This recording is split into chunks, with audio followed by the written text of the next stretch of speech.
大家好，歡迎嚟到思睿 Keep Going， 我係思思。你相信世界上有冇天才呢？如果有，咩先叫天才？維基百科話，天才係指某人展現咗卓越嘅智力、創意，而我哋平日口中成日講嘅天賦，好多時就係指呢種超乎常人嘅智力同創造力。不過呢啲字眼聽落好宏大、好神秘，但佢真係咁神秘呢？相信你睇完今集之後，會對天才或者我哋叫天賦有進一步嘅了解。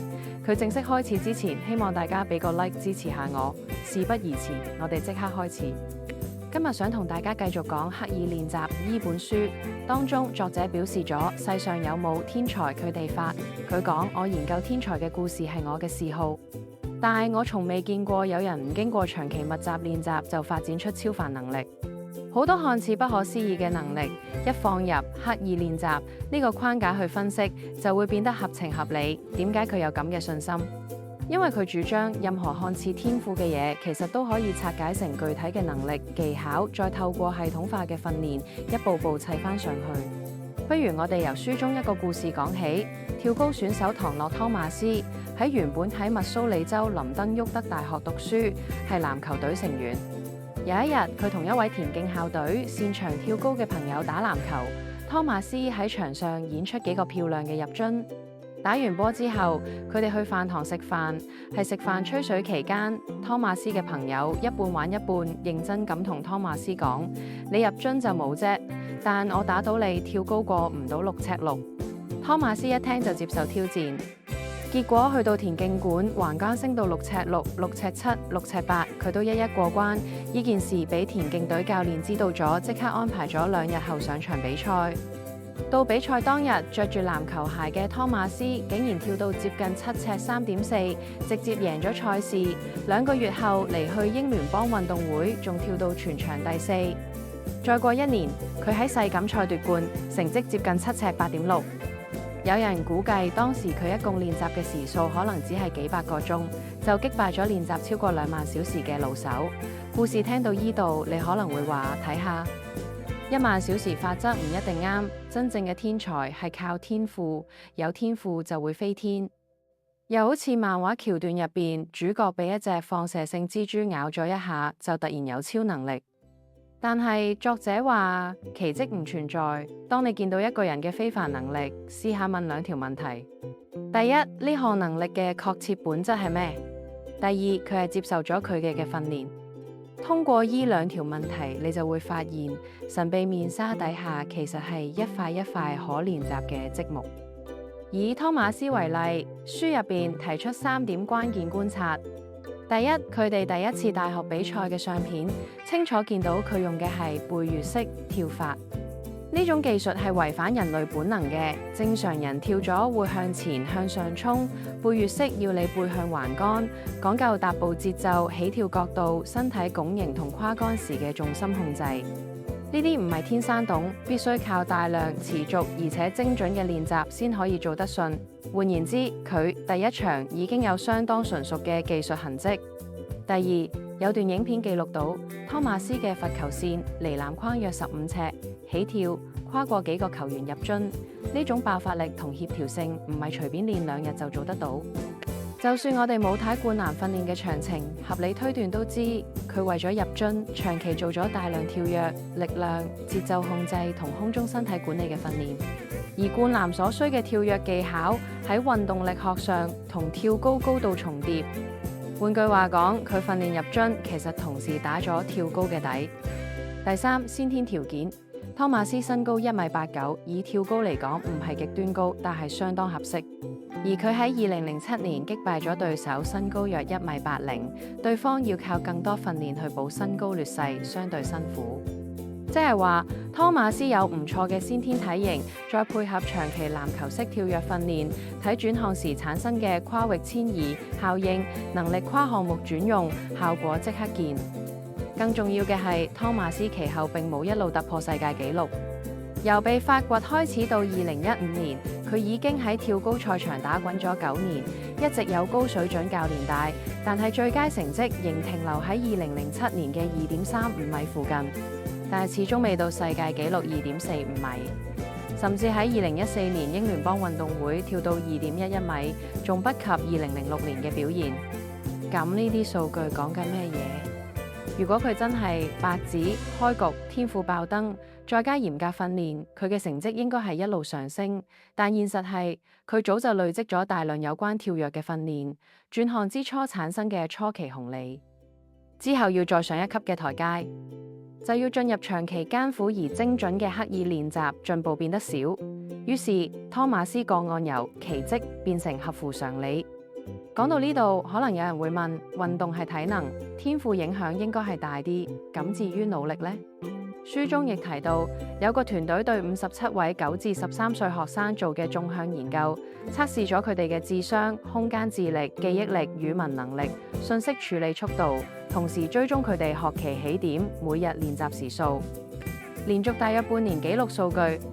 結果顯示，練習時間係影響棋藝嘅最大因素，練得多，棋藝各方面評分都較好。當然，智力有影響，但比重較細。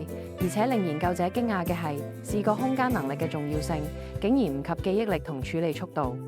簡單講，喺呢個年齡層，決勝關鍵係練習。再深挖一步，研究團隊抽取咗入邊嘅精英，呢班精英究竟有幾強呢？簡單嚟講，佢哋已經強到可以輕鬆擊敗不少成人棋手。喺呢組入邊，練習依然係技術高下嘅主要解釋變數。雖然整體而言，精英組平均智商比全體高，但喺精英組內部，智商較低嘅小棋手表現平均竟然仲好過智商較高嘅同輩，原因就係前者練得更多。呢個發現好有意思，智商高嘅孩子嘅起步階段確實學規則、背定式、建立策略相對輕鬆，所以初期就拋離智商冇咁高嘅棋手。但正因為開始時太順，佢哋未必及早養成為咗追上他人而必須加倍努力嘅習慣。相反，起步冇優勢嘅孩子為咗追上，逼自己建立咗高強度可持續嘅訓練節奏，長遠反而超前。最後勝利往往屬於最肯練對、練多、練得耐嘅人，而唔係一開始憑天賦領先嘅人。講到呢度，你可能會問：咁天賦係咪完全唔重要？梗係唔係。身高、體型、反應速度、聽覺敏感，甚至心肺耐力嘅先天上限，都會影響一個領域嘅表現上限同學習斜度。但係天賦只係初始條件同可能上限，真正拉開距離嘅係你每日點樣刻意地練，不斷把複雜能力拆細，接受即時回應，喺不舒適區持續打磨。歷史上好多被捧為天才啲人，背後其實都係長期大量深度練習嘅代名詞，就會好似莫扎特。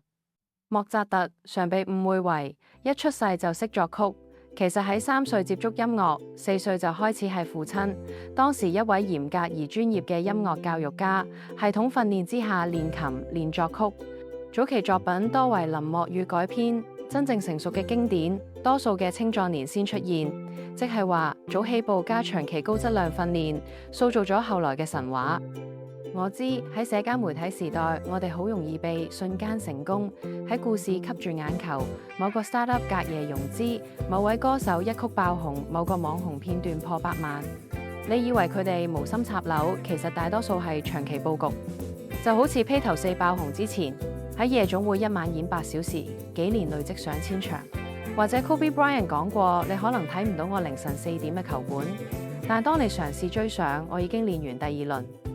幕後嘅刻意練習，恰恰因為唔光鮮，先最少被講，但係永遠最有決定性。當然唔可以忽略差異，有啲領域對身體條件門檻高，例如 NBA 對身高臂展，短跑對快速肌比例，游泳對身體比例，音樂演唱對聲帶天生條件，視覺藝術對色覺敏感度。呢啲先天條件會決定你哋某啲賽道嘅天花板同入場門檻，但同時世界廣闊到足以容納你嘅特質。唔啱 A 就轉 B， 唔啱跑道就換跑道。最怕嘅係你用我冇天賦呢句說話提早判自己死刑。如果你問我咩係天賦，我會俾一個定義：天賦係你喺某項任務上喺相同投入下起步更快、學得更順、錯誤更少、回歸更敏感嘅先天傾向。佢值得尊重，但係唔值得膜拜。